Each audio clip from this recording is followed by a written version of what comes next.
سورۃ الفاتحہ جو ہے یہ نماز کا رکن ہے۔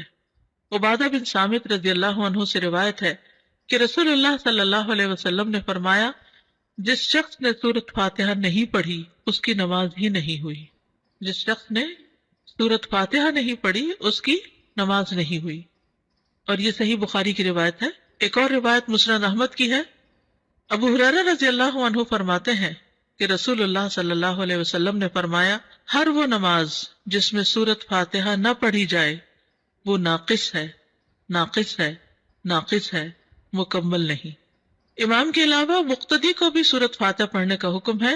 نبی صلی اللہ علیہ وسلم کے اصحاب میں سے ایک صحابی سے مروی ہے، کہتے ہیں کہ نبی صلی اللہ علیہ وسلم نے فرمایا، شاید تم لوگ امام کی قرات کے دوران قرات کرتے ہو، شاید تم لوگ امام کی قرات کے دوران قرات کرتے ہو۔ آپ نے 2 یا 3 مرتبہ یہ سوال دہرایا، یعنی جب امام پڑھتا تو لگتا تم بھی کچھ پڑھ رہے ہو۔ صحابہ نے عرض کیا، یا رسول اللہ واقعی ہم ایسا کرتے ہیں۔ آپ صلی اللہ علیہ وسلم نے فرمایا، پس ایسا نہ کیا کرو الا یہ کہ تم میں سے کوئی سورۃ فاتحہ پڑھے۔ ابو ہریرہ رضی اللہ عنہ سے روایت ہے، انہوں نے فرمایا، ہر نماز میں قرات کرنی چاہیے۔ پھر جن نمازوں میں رسول اللہ صلی اللہ علیہ وسلم نے ہمیں بآواز بلند سنایا، ہم ان میں تمہیں بآواز بلند سناتے ہیں، اور جن میں آپ نے ہم سے قرات کو پوشیدہ رکھا ان میں ہم بھی تم سے پوشیدہ رکھتے ہیں، اور اگر تو ام القرآن سے زیادہ قرات نہ کرے تو بھی کافی ہے، اور اگر زیادہ پڑھ لے تو بہتر ہے۔ اس کا مطلب کیا ہے؟ مثلا ظہر کی نماز امام صاحب پڑھا رہے ہیں، انہوں نے اللہ اکبر کی، اب آپ چاہیں تو چاہے چپ رہیں، چاہے آپ استفتاح کی دعا پڑھیں، لیکن سورۃ فاتحہ تو آپ کو لازمی پڑھنی ہے، اور اس کے علاوہ قرات اگر قرآن کی کوئی سورت پڑھنا چاہتے تو پڑھ لیں، اگر نہیں پڑھ رہے تو بھی امام کی قرات جو ہے وہ آپ کو کافی ہو جائے گی، ٹھیک ہے۔ اسی طرح مثلا امام بلند آواز سے نماز پڑھا رہا ہے، جہری نماز ہے، اور اس میں جتنی دیر سکوت کرتا ہے، جہاں جہاں خاموش ہوتا ہے وہاں آپ اپنا پڑھ لیں، اور جب سورۃ فاتحہ بلند آواز سے پڑھے گا تو دل میں سورۃ فاتحہ پڑھ لیں، اور جب وہ کوئی اور سورت ملائے گا تو خاموشی اختیار کرے، یعنی یہ نہیں کہ وہ سبح اسم ربک الاعلی پڑھ رہا ہے اور آپ ساتھ پڑھنا شروع کر دیں، یہ نہیں کریں۔ اس وقت آپ کیا کریں؟ خاموشی سے اس کو سنیں۔ اسی طرح اگر امام نماز پڑھا رہا ہے اور آپ پہنچے ہیں ذرا دیر سے تو سبحانک اللہ وغیرہ نہیں پڑھے، ڈائریکٹ سورۃ فاتحہ شروع کریں تاکہ آپ کی پوری ہو اور آپ امام کے ساتھ رکوع پہ جا سکیں۔ اگر آپ نے قرات کا کچھ حصہ نہیں پایا تو کوئی بات نہیں، پھر بھی آپ کی وہ رکعت پوری ہو جائے گی۔ سورۃ الفاتحہ کی اہمیت اور فضیلت بہت دفعہ آپ نے پہلے بھی پڑھی ہوگی، صرف یاد دہانی اس لیے کرا دیتے ہیں کہ انسان اگر سورۃ الفاتحہ پر بھی توجہ کر لے نماز میں تو باقی نماز میں خشوع آ جاتا ہے۔ آپ یہ تجربہ کر کے دیکھیے، اگر آپ نے سورۃ الفاتحہ کو کیچ کر لیا نا کہ اس کو غور سے توجہ سے ترجمے کے ساتھ پڑھ لیا، ترجمے کے ساتھ مرادی کے دل میں اس کا معنی دہرا رہے ہیں، تو آپ دیکھیں گے کہ آپ نماز میں ٹک جاتے ہیں، پھر نماز میں فوکس قائم ہو جاتا ہے۔ لیکن اگر شروع سے ہی دھیان نہیں جمع تو پھر بعد میں بھی دھیان جمانا مشکل ہوتا ہے۔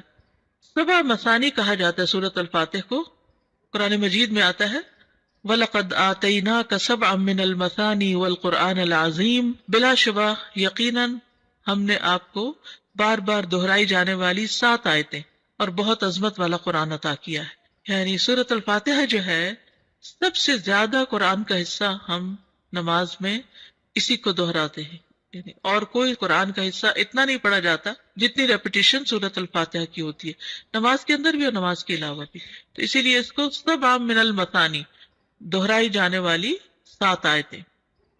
رسول اللہ صلی اللہ علیہ وسلم نے فرمایا، اللہ عز و جل نے ام القرآن فاتحہ جیسی سورت نہ تورات میں نازل فرمائی اور نہ ہی انجیل میں، اور یہی 7 مثانی ہے، اور اللہ تعالیٰ فرماتے ہیں یہی سورت میرے اور میرے بندے کے درمیان تقسیم شدہ ہے، اور میرے بندے کو وہی ملے گا جو وہ مانگے گا۔ کیسے تقسیم شدہ ہے؟ بہت ہی خوبصورت حدیث ہے یہ۔ ابو ہریرہ نبی صلی اللہ علیہ وسلم سے روایت کرتے ہیں کہ آپ نے فرمایا، جس نے کوئی نماز پڑھی اور اس میں ام القرآن کی قرات نہ کی تو وہ ناقص ہے۔ 3 مرتبہ فرمایا، یعنی پوری ہی نہیں۔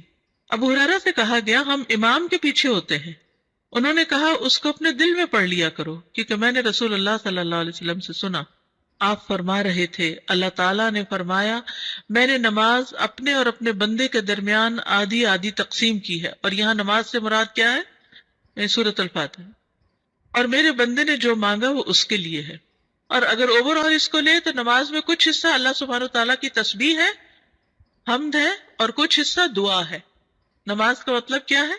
دعا۔ تو نماز میں یا ہم دعائیں مانگ رہے ہوتے ہیں یا اللہ کی تعریف بیان کر رہے ہوتے ہیں، ٹھیک ہے؟ تو بندہ جب اللہ کی تعریف کر چکتا ہے اور پھر اپنے لیے دعا کرتا ہے تو وہ دعا قبول ہو جاتی ہے۔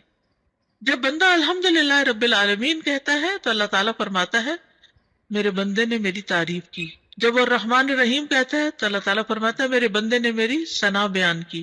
جب وہ مالک یوم الدین کہتا ہے تو اللہ تعالیٰ فرماتا ہے میرے بندے نے میری بزرگی بیان کی، یا فرماتا ہے میرے بندے نے اپنے معاملات میرے سپرد کر دیے۔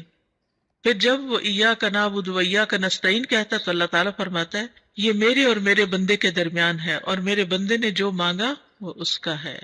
اور جب اہدنا الصراط المستقیم صراط الذین انعمت علیہم غیر المغضوب علیہم ولا الضالین کہتا ہے تو اللہ فرماتا ہے یہ میرے بندے کا ہے اور میرے بندے کے لیے ہے جو اس نے مانگا۔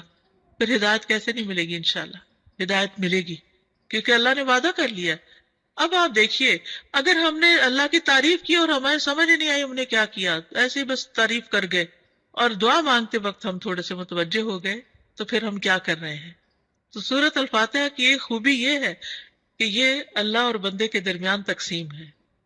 سفیان کہتے ہیں مجھے یہ روایت علاء بن عبد الرحمن بن یعقوب نے سنائی، میں ان کے پاس گیا، وہ گھر میں بیمار تھے، میں نے ان سے اس حدیث کے بارے میں سوال کیا اور انہوں نے مجھے یہ سنائی۔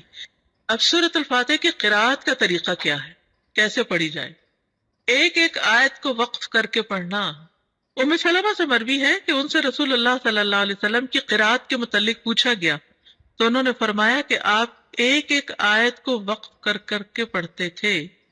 پھر انہوں نے سورۃ الفاتحہ کی پہلی 3 آیات کو توڑ توڑ کر پڑھا، یعنی توڑ توڑ کے یعنی کہ آیت بیچ میں توڑ دی، بلکہ ہر آیت پہ وقف کیا۔ بسم اللہ الرحمن الرحیم، الحمد للہ رب العالمین، الرحمن الرحیم، مالک یوم الدین۔ اور پھر کہتی ہیں کان یقطع قراءتہ آیتن آیتن، کہ نبی صلی اللہ علیہ وسلم ایک ایک آیت کو وقف کر کے پڑھتے تھے۔ پھر آپ صلی اللہ علیہ وسلم الفاتحہ پڑھتے، آپ اس کی ایک ایک آیت الگ الگ کر کے پڑھتے، بسم اللہ الرحمن الرحیم پڑھتے، پھر رک جاتے، پھر الحمدللہ پڑھتے، اور پھر باقی بھی اسی طرح آخر تک۔ اسی طرح آپ کی تمام قرات تھی۔ آپ آیات کے اختتام پر رک جاتے اور ایک آیت کو دوسری سے ملا کر نہیں پڑھتے۔ حضرت عبداللہ بن عباس فرماتے ہیں کہ ایک دن جبریل علیہ السلام رسول اللہ صلی اللہ علیہ وسلم کے پاس بیٹھے ہوئے تھے، کیونکہ یہ آپ کو معلوم ہے نا کہ جب وہ وحی لاتے تھے تو آپ کے پاس بیٹھتے تھے، کہ انہوں نے اپنے اوپر ایک زوردار آواز سنی۔ انہوں نے اپنا سر اٹھایا، پھر فرمایا یہ آسمان کا ایک دروازہ ہے جو آج سے پہلے کبھی نہیں کھلا۔ پھر فرمایا یہ ایک فرشتہ ہے جو آج سے پہلے زمین پر کبھی نہیں اترا۔ پھر اس فرشتے نے آپ صلی اللہ علیہ وسلم کو سلام کیا اور 2 نوروں کی خوشخبری دی اور کہا یہ 2 نور آپ ہی کو دیے جا رہے ہیں، آپ سے پہلے کسی نبی کو نہیں دیے گئے، ایک سورۃ الفاتحہ اور دوسرا سورۃ البقرہ کی آخری 2 آیات۔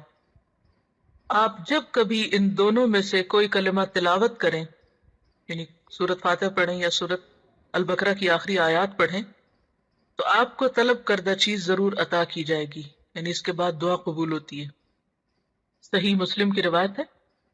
اس سے پتہ چلتا ہے کہ سورۃ الفاتحہ کتنی عظیم سورت ہے اور اس کا پڑھنا کتنا بابرکت ہے، اور اللہ سبحانہ وتعالیٰ نے رسول اللہ صلی اللہ علیہ وسلم پر خاص انعام فرمایا اور آپ کو یہ سورت عطا فرمائی۔ قرآن پاک میں آتا ہے وَلَقَدْ آتَيْنَاكَ سَبْعًا مِّنَ الْمَثَانِي وَالْقُرْآنِ الْعَظِيمِ، کہ ہم نے آپ کو 7 بار بار دہرائی جانے والی آیات عطا کی ہیں، اور اس سے مراد سورۃ الفاتحہ ہی ہے۔ ایک اور حدیث ہے جو بخاری کی ہے، آپ صلی اللہ علیہ وسلم